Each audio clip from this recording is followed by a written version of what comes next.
Imagine buying a storage unit at an auction. You expect old furniture, clothes, forgotten memories boxed up and abandoned. Things people didn't want anymore. But what if the smell tells you something is very wrong? Not the smell of dust, not mildew, not rot. Something heavier, something that makes you stop breathing for a moment. And what if the truth inside that unit has been hidden for years? This is a true life story that happened in Auckland, New Zealand.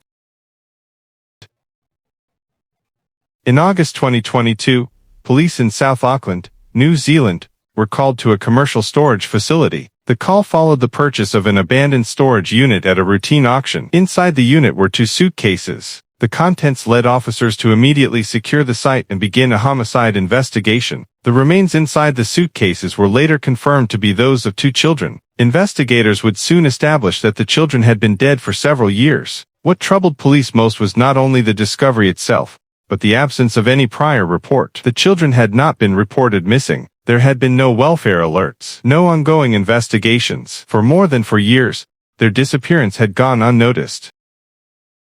The storage unit had been rented in 2018. Records showed the rental payments were made consistently for a prolonged period. Only when payments stopped did the facility initiate the auction process. The buyers had no prior knowledge of the contents. Police later stated that the suitcases had been deliberately packed and sealed. There were no identifying labels, no documentation, no indication of who the children were. This suggested concealment rather than abandonment. Investigators began tracing the rental agreement. Their focus was narrow and procedural. Who rented the unit? When? And why had it been maintained for so long?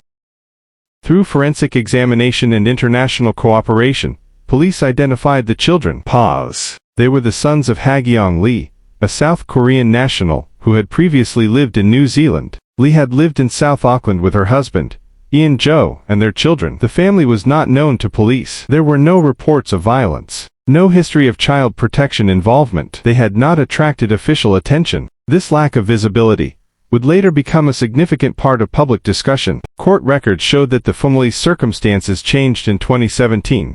Ian Jo was diagnosed with terminal cancer. Despite medical intervention, he died later that year. Witnesses described the period following his death as isolating for Lee. She withdrew socially. Her contact with extended family diminished. Psychiatric evidence later indicated that she experienced severe depression. Crucially, she did not inform her children of their father's death. Medical experts testified that she struggled to accept the reality of the loss herself. This denial became central to understanding what followed.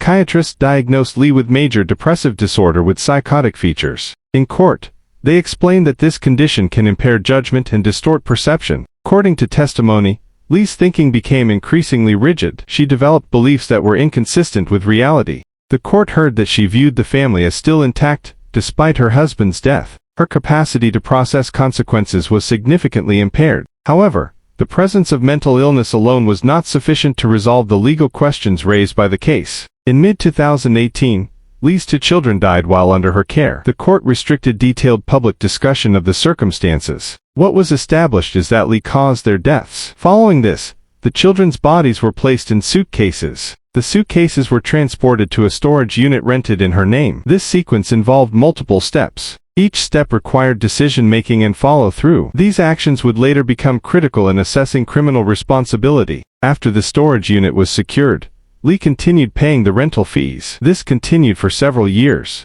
She subsequently left New Zealand and returned to South Korea. During this period, the children did not attend school. No missing persons reports were filed. No formal welfare inquiries were initiated. Authorities later acknowledged that no single system failure explained the absence of detection. Rather, it was a series of non-interventions. Following the discovery in 2022, New Zealand police issued an international alert. Lee was located in South Korea. After legal proceedings, she was extradited to New Zealand in November 2022. She was charged with 2 counts of murder. From the outset, the case was understood to be legally complex. The primary issue was not whether the children had died. It was whether Lee was criminally responsible at the time. At trial, the defense acknowledged Lee's role in the deaths. Their argument focused on her mental state. Psychiatrists testified that Lee was suffering from severe mental illness and psychosis. They argued that she could not distinguish right from wrong at the time. The prosecution focused on her actions before and after the deaths. They highlighted the use of a storage facility, the continued rental payments, her relocation overseas. These actions, prosecutors argued, demonstrated awareness and intent. The jury was asked to assess competing expert opinions. After approximately 3.5 hours of deliberation, the jury returned its verdict. Hagyong Lee was found guilty of 2 counts of murder. The jury accepted that she was mentally unwell. However, they rejected the claim that she was legally insane. The verdict reflected a legal judgment, not a moral resolution. At sentencing, statements were read from family members. They described long-lasting grief and a sense of compounded loss. The judge imposed a sentence of life imprisonment, with a minimum non-parole period of 17 years. The court ordered that Lee begin her sentence in a psychiatric facility. The sentence aimed to balance accountability with treatment.